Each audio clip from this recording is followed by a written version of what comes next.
Melanjutkan part yang sebelumnya, yang dimana akibat kedatangan Luming adiknya Pi, Ihan dipaksa untuk tinggal satu atap. Yang sebelumnya mereka ogah untuk tinggal bersama.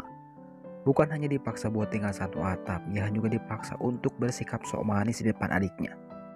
Ya, walaupun begitu ada momen beberapa kali Ihan keceplosan ketika ditanya cinta tidak cintanya terhadap Pi oleh Luming. Mana mungkin, katanya. Pi yang mendengar jawaban itu spontan nginjak kaki Ihan. Yang akhirnya Ihan kembali meralat jawabannya menjadi cinta banget, katanya. Mendengar perkataan anti mainstream tersebut membuat Ihan dan Pi batuk-batuk. Beruntung sekali Pi mempunyai seorang adik yang bernama Luming ini. Ia sangat perhatian terhadap kakaknya dan terlihat sekali sangat menyayangi Pi. Contohnya saja saat Candy datang ke rumah Ihan, Luming sadar kalau Candy cantik dan berpotensi menjadi ancaman kakaknya. Menyadari itu, Luming dengan sigap dan penuh paksa, ia meminta kakaknya berdandan supaya tak kalah cantik dengan Candy. Tapi apa daya, Pi dandan bukan malah cantik, ia malah seperti pembokat, dan itu membuat Luming dan Ihan cuma bisa geleng-geleng kepala. Dan ternyata Candy kesana bertujuan untuk memberitahukan mereka tentang foto pernikahan yang akan segera mereka lakukan. Yang mau tak mau Ihan melakukannya. Dan yang membuat Ihan keberatan adalah ketika Candy memintanya untuk foto bareng Pi. Yang jelas-jelas ditolaknya. Tepat saat berakhirnya kata penolakan tersebut, Ihan harus mematung ketika melihat Pi yang sangat cantik dengan setelan pengantinnya. Saking cantiknya Candy pun sampai memuji di depan Ihan. Dan itu sukses membuat Ihan benar-benar tersihir. Bahkan saat ia diperintahkan untuk berpose menantang pun, Ihan tak menolak.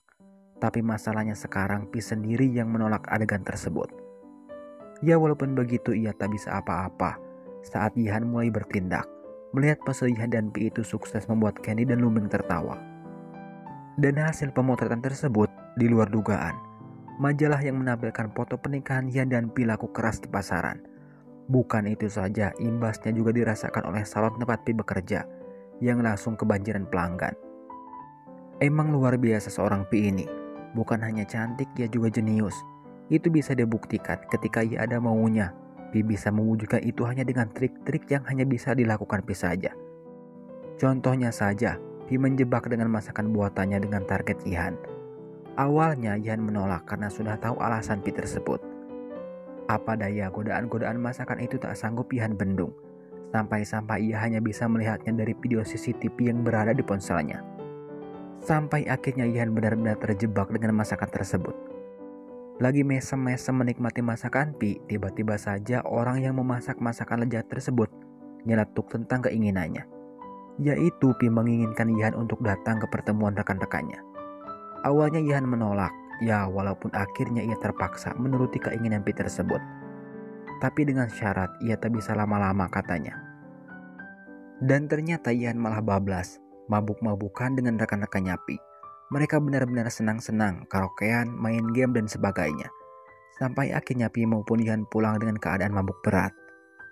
Tiba saatnya di tengah keteleran tersebut, Ihan meluapkan semua isi hatinya. Yang ditolak Candy. Semuanya Ihan ceritakan. Pi yang masih sadar hanya bisa mendengarkan dengan tampang biasa saja.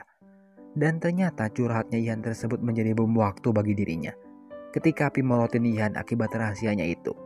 Yang mau tak mau Ihan menuruti kemauan Pi itu dengan tampang kesal.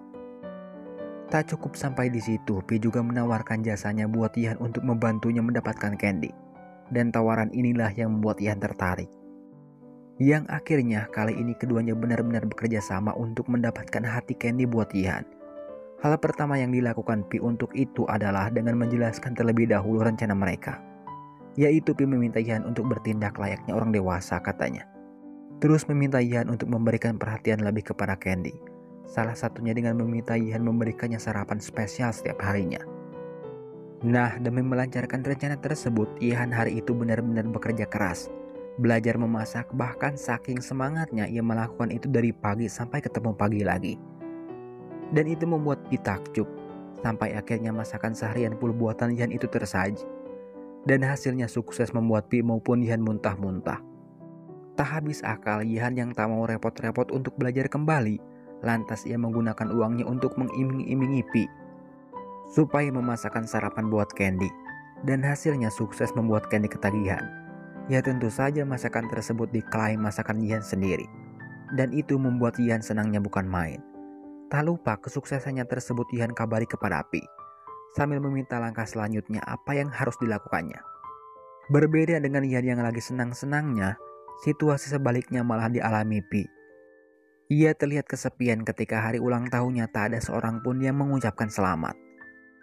Bahkan yang lebih mirisnya lagi saat itu ketika Yihan meminta Pi pergi ke sebuah toko perhiasan, yang dikira Pi saat itu Yihan akan memberikannya sebuah hadiah.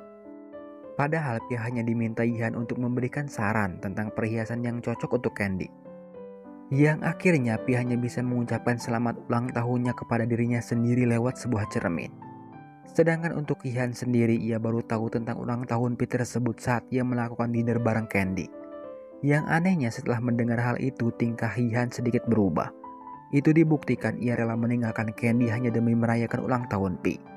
Padahal dinner tersebut adalah dinner impian Yihan sejak dulu. Candy yang melihat perubahan sahabatnya itu terlihat tersenyum, menyadari kalau Yihan benar-benar sudah berubah. Tapi ternyata sesampainya di rumahnya, Yihan terlihat kesal ketika ia tanpa sengaja melihat bunga buat Pi lengkap dengan pesannya. Dan Yihan menyimpulkan kalau Pi sedang merayakan ulang tahunnya dengan cowok lain.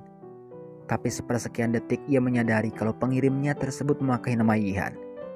Ia yang tak tahu apa-apa saat itu juga langsung panik dan menyusul Pi ke alamat yang tertulis di pesan bunga tadi. Ia juga mencoba menghubungi Pi, tapi Pi sendiri keburu dibius. Walaupun begitu, Pi sempat berontak dan teriak sebelum akhirnya ia pingsan. Mendengar itu membuat Yihan panik. Dan kepanikan itu semakin menjadi-jadi sampai Yihan tak berpikir panjang untuk mendobrak pintu di tempat yang menjebak Pi. Sampai akhirnya Yihan menemukan Pi yang sudah terikat dengan kondisi kedinginan. Disinilah diperlihatkan betapa khawatir dan pedulinya Yihan terhadap Pi. Dan perhatian itu semakin terlihat ketika Yihan mewanti-wanti Pi untuk tidak pergi seorang diri lagi, katanya. Melihat perlakuan aneh Yihan tersebut membuat Pi bengong. Sadar apa yang telah Yihan lakukan kepada Pi barusan, lantas Yihan buru-buru mengalihkan pembicaraan dengan cara meledek Pi. Dengan mempertanyakan tentang bunga yang dikira Pi pengirimnya adalah Yihan, dan menebak kalau Pi menyukainya, katanya. Mendengar ledekan Yihan tersebut tak membuat Pi tinggal diam, dan membalikkan pertanyaan itu kepada Yihan sendiri.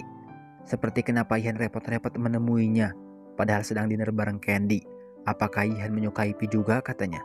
Dan itu sukses membuat Yihan diam. Dan setelah adu urat barusan, tiba-tiba saja ada momen yang membuat Pi terharu. Dan momen itu adalah kejutan ulang tahun dari Yihan.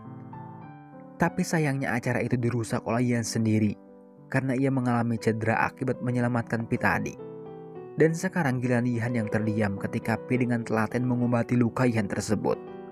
Dan keesokan harinya berita tentang cedera Yihan itu diketahui teman kerja Pi. Bahkan mereka berniat menjenguk, tapi dihalang-halangi oleh Pi. Dan itu percuma, mereka ngotot tetap datang. Dan ternyata kedatangan temannya tersebut menjadi bencana ketika salah satu teman Pi yang selalu iri menemukan surat kontrak kawinnya. Dan mengambil itu saat Pi lengah. Entah apa yang akan ia lakukan dengan surat tersebut. Belum cukup dengan dicurinya surat kawin kontraknya, Pi juga mengalami musibah. Ia tertimpa alat syuting saat akan mengunjungi Yihan, yang akibatnya baju yang ia kenakan sobek. Di tengah kepanikan tersebut ada momen menarik yang diperlihatkan Yihan, yaitu saat Pi ditolong seorang pria, mungkin juga ia seorang sutradara. Yihan terlihat tidak suka, bahkan mantel pemberian sutradara tersebut yang dikenakan Pi diganti dengan mantel yang dikenakan Yihan. Dan yang membuat menariknya Pi menolak itu. Walhasil keduanya ribut-ribut. Bukan hanya itu keanehan dari Yihan, yaitu saat dimana Yihan tidak seperti biasanya ngajak Pi jalan-jalan ke sebuah taman hiburan. Dan itu membuat keduanya terlihat seperti benar-benar pasangan sesungguhnya.